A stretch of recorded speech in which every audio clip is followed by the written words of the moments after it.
Hey guys, what's going on? Laying back for another Netflix review, and today I'm going to be talking about Deep.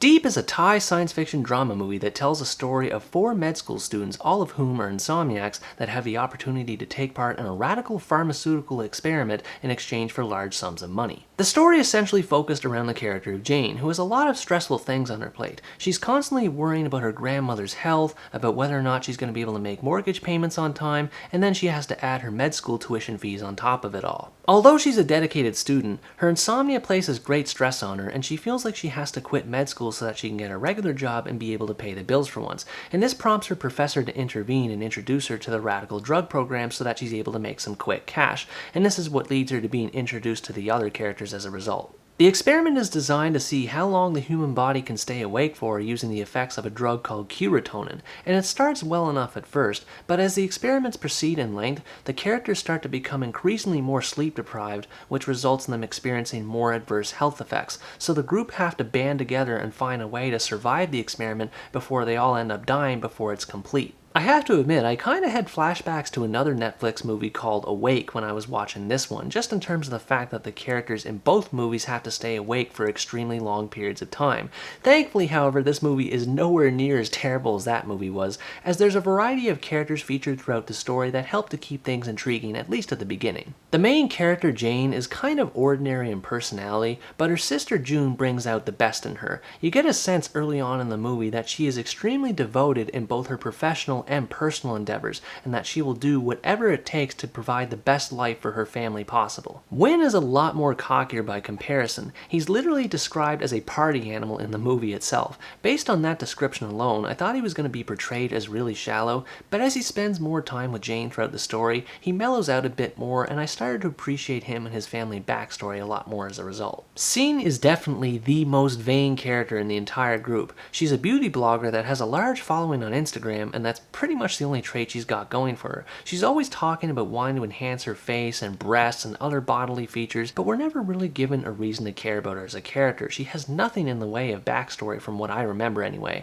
so based on that, she's probably my least favorite character in the whole group. The final character, Peach, is portrayed as a stereotypical gamer nerd that has no social life of his own outside the people that he interacts with online in video games. However, he does have one additional thing going for him in that he develops a crush with the character Scene as the story develops. The more and more time that he spends with Scene, the more he starts to come out of his shell, and I appreciated how his confidence increased as a character as a result. The movie started off well enough. The characters were relatively interesting, and the experiment was mysterious enough that I was genuinely invested to see how far the characters would take it. However, there's a clear point about halfway through the movie where I personally felt that the whole thing began to derail, and it only got worse as it went on. To begin with, I will say that the serotonin experiment is a good concept in theory. There's a lot of scientific basis behind the experiment itself, even if it's only fictional, and the characters are constantly emphasized about the danger of the task that they are undertaking. I won't say much more beyond that, but basically the insomnia in this movie is explained a lot better than how it was in Awake.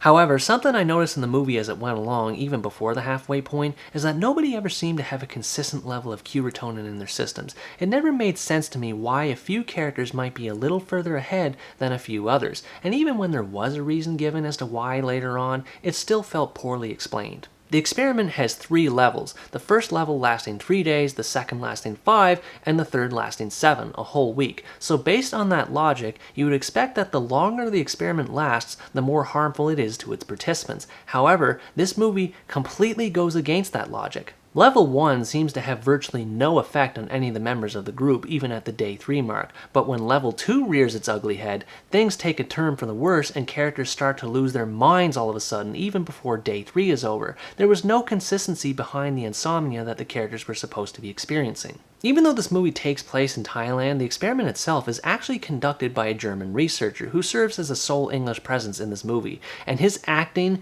is terrible. He constantly pauses in the middle of his sentences whenever he's speaking, and he just comes off as a total goofball. I don't know why, but he reminded me of William Shatner for some reason. I didn't really mind the weirdness of the experiment at first. In fact, I actually found it quite endearing at the beginning anyway, but as the story went along, it got bogged down by a lot of drama that's supposed to piggyback off of the setups from earlier in the movie, but it just fell flat for me. It feels like the characters were developed reasonably well enough in the first half of the movie. They all appear to have their own backstories, and they seem to have a goal in mind that they want to achieve, even if some of them, like scenes for example, weren't really all that relatable. However, without any warning whatsoever, things start to get real dramatic real quick in the second half of the movie. Jane starts to have more fights with her sister June, Wynn's got some severe daddy issues going on that are poorly explained, and Pete starts to fall in love really hard with Scene to an unrealistic degree. There's too much stuff going on at too late a time at that point. All of this stuff starts to unravel within the last 45 minutes or so of the movie, and it gives the audience little time to digest everything that's happening on screen. The movie would have been better off if it saved some of this stuff for more closer toward the beginning, rather than saving it all for a big explosion of exposition for the finale. And speaking of the finale, the ending to this movie wasn't worth it. Obviously, I'm not going to talk about it in this review now for fear of avoiding spoilers, but it is so predictable in how it plays out, and it is littered with plot holes to the point that it's just ridiculous. Overall, Deep has some interesting ideas behind its characters and central concept, but it still lacks a lot when it comes to the execution department. If you're looking for a science fiction movie centered around the theme of sleep and you can stomach the plot and the ideas behind them completely derailing in the latter half of the movie, I think you'd be able to enjoy this movie to a certain degree. I was really looking forward to seeing how this movie played out based on how strong it started, but the way it ended left me greatly disappointed at what it could have been versus what I ended up getting. Anyways guys, that's going to wrap up my review of Deep. Thanks for watching this video, I hope you enjoyed it, and as always stay tuned for the next part where next time I review the German thriller Blood Red Sky. Bye bye!